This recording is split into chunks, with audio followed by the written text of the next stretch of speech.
Well, you said you are happy with the situation. For example, some people have alleged in the party, actually, they've alleged imposition and improper conduct of the process. Some of these cases we've seen that they've taken to the national headquarters of the party. For example, what happened in Rivers State and even what happened in Adamawa State, where we had the primary held in Abuja, and members of the party are saying that that particular situation does not satisfy them.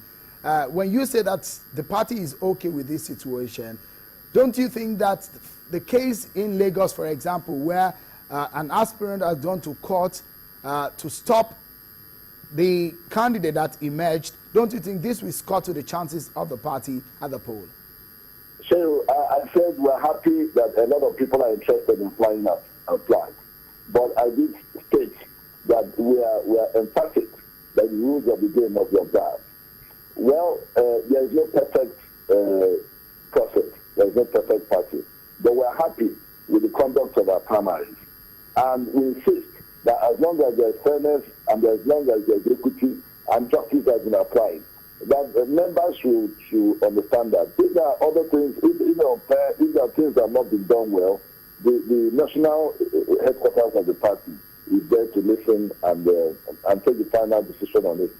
But we are presently engaged in a meeting with stakeholders, some of the people that agree in some of these states, and we're talking with them. And we believe that while they're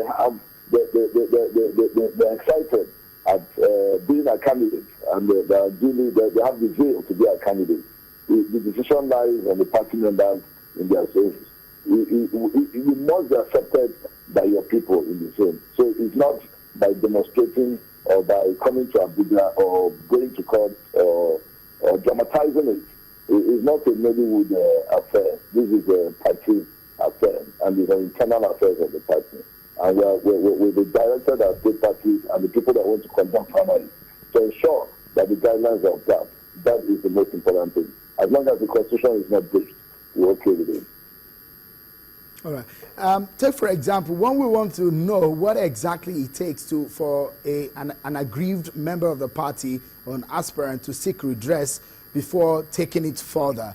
Because if an aspirant is aggrieved and at the end of the day, he or she says that the party is not responding to his grievances, that after approaching the national body of the party, can you tell us what it takes for an aspirant or a member of the party to seek redress within the organ of the party?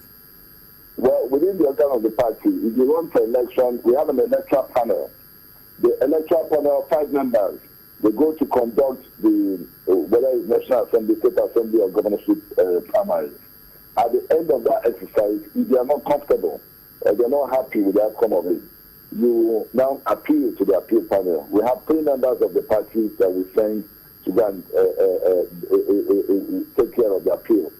Then the appeal will sit on it. If they are not happy with the appeal, the only alternative that you have is to petition or send a further appeal to the National Working Committee of the party. And the National Working Committee will act on behalf of the National Executive Committee. But what happens is that some people that, I don't know whether they've been accepted or whether they are rejected or whether they are really serious about observing the internal process of the party. And they dramatize these things without even appealing to the party. With no petition to the National Working Committee, they go to court or they go to the media and they want to be heard.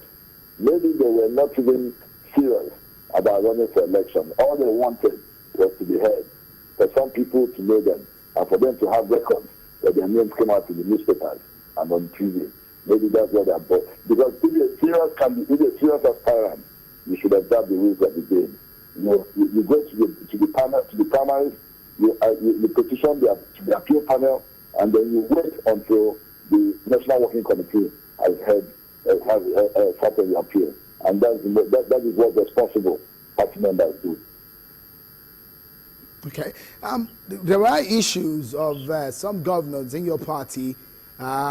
These are some of the allegations that are being made by some serving senators who are set to lose their seats now because serving governors are going to occupy that seat. And we understand that some of them are aggrieved. What are you doing to resolve some of these differences? Well,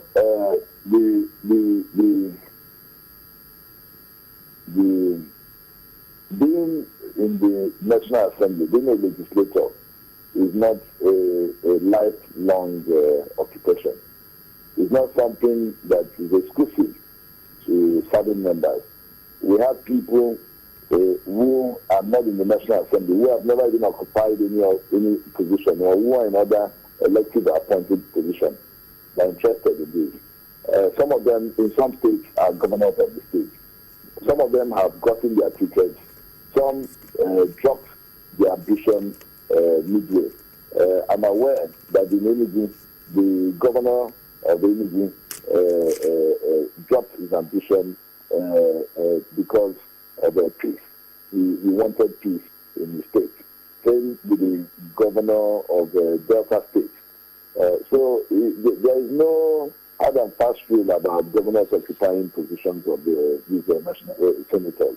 In Akwa Ibom, the senator himself voluntarily stepped aside for the governor.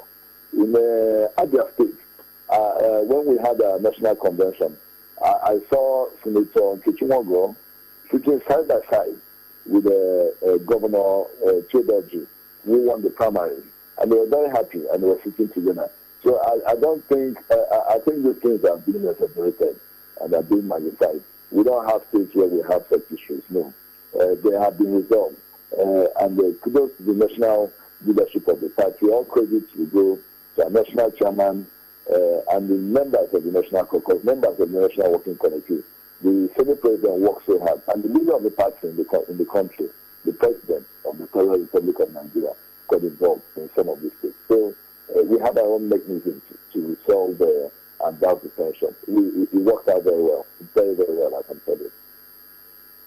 Okay, let me quickly ask you, in the case of Lagos State, I mean, that was a very strong personality, someone who has served in the cabinet of President Jonathan, and when the result or the outcome came out, it happened that he lost out in that particular process, and he said especially that he has come to the party, but his case has not been addressed. What is the truth of this matter? Well, the former minister has a petition. There's a waiting decision in the National Working Committee. And there is no way a judge can be discussing his case before, in public, before he decides it according to the rules. So as a member of the National Working Committee, I cannot discuss the merits or otherwise of his case. But we will look at this petition tomorrow. We'll look at it. I'm hearing that they're resolving the matters, but I'm not so sure. By Monday, we'll look at it, and then we'll be able to inform the Nigerians and Lagos State members of our party about the decision of the National Working Committee.